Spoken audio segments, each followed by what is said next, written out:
এই যে মন্দির রয়েছে না, এত সুন্দর একটা মন্দির, এই মন্দিরে এবারে কিছুক্ষণ রেস্ট করা যাবে। মন্দিরটা দেখো জাস্ট,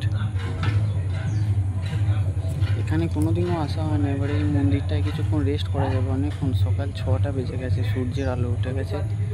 এবারে এই মন্দিরটায় কিছুক্ষণ রেস্ট করে তারপর আবার যাওয়া যাবে। চলো দেখা যাক।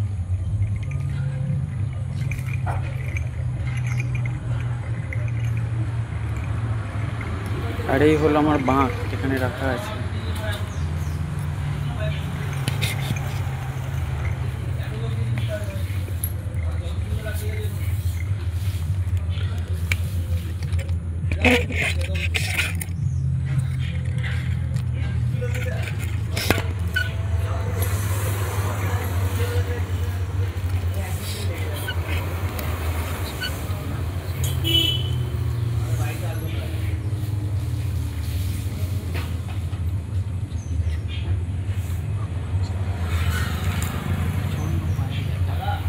এত পায়ে ব্যথা হচ্ছে, কিছু বলার নেই।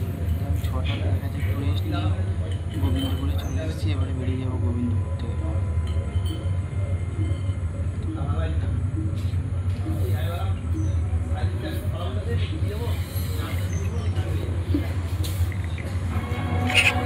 চলো বেরিয়ে যাবো গোবিন্দপুর থেকে, বেশিক্ষণ দাঁড়াবো না। ঠিক আছে।